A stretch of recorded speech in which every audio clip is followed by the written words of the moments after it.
This is a video podcast about tips and tricks for PowerPoint by Jacob Elliott. The first thing that we'll learn is how to remove a background from a picture.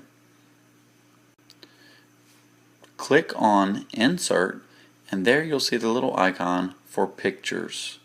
Click on that icon and a new menu will pop up.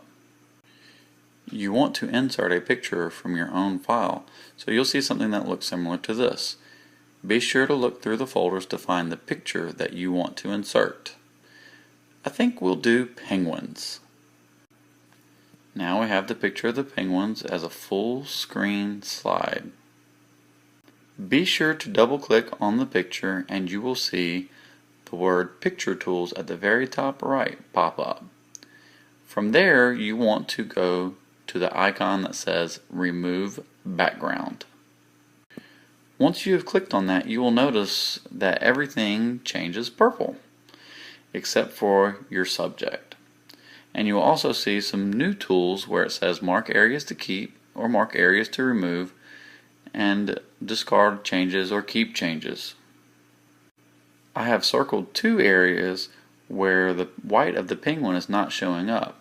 So what you would want to do is you would want to go to the icon that says Mark Areas to Keep and then just drag on the length that you want to keep. Once you have clicked Mark Areas to Remove, you will want to click on the big check where it says Keep Changes. Now we have all of our penguins and just the penguins. Now you can add a background for the penguins. As you can see, I've chosen a lighthouse. It's kind of funny that there are penguins at the lighthouse, but the main thing is that you understand how removing the backgrounds can be beneficial into putting something in a place that maybe it doesn't belong, or having yourself or your students visit a place through the power of technology. Now I want you to go to Insert and click on the icon that says Chart. Here you will have numerous options to insert a chart into your PowerPoint. Whenever you have different data that you want to input, a little box will pop up for an Excel spreadsheet and you can insert your data here. Here we will create a chart showing what pets students have. As you can see, in the year 2012, 5 students had cats, 10 students had dogs, and 1 student had a bird. And then when you look at the chart, it compares the difference between cats, dogs, and birds and the years of those students. Now we'll learn a little bit about animation. All I want you to do is go to Insert and click on any shape you would like. So go to the shape icon and insert a shape. As you can see, I have inserted a smiley face. If you go to the section that says Shape Fill, you can choose on whatever color that you would like your shape to be. I have chosen the color yellow. Now double click on your shape and you will notice a new list come up at the top. You'll see Design, Transitions, Animations. Click on Animations. It will be advantageous for you to see all of the animations that you have. So go to the top center and click on Animation Pane and you will notice that an animation pane will pop up on the right side. Now you want to click on the giant star in the middle and add an animation.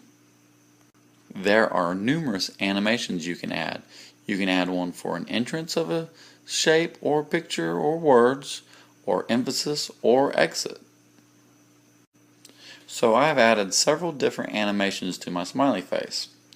Well, if you go over to the animation pane, you will notice 1, 2, and 3, and that lets you know what animation is going to happen when.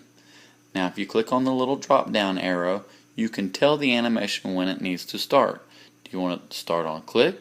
Do you want it to start with previous, which means it'll start at the same time as the previous animation, or do you want it to start after previous, which means it will start automatically after the previous animation?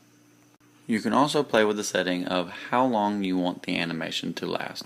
As you can see, the second animation has a start time at 2.2 seconds and ends at 4.2 seconds. If you would like to insert audio, You can do that by clicking on the speaker at the top right corner. You can choose from the audio on your PC or by trying to find online audio. Make sure you're connected to the internet. I decided to use audio that is already on my computer. You can see that I've selected Made with Flaxen Hair. There are a lot of things that you can do with this audio. By double-clicking on the speaker, you will see a menu of audio tools pop up at the very top. If you notice at the top middle, you have several different options.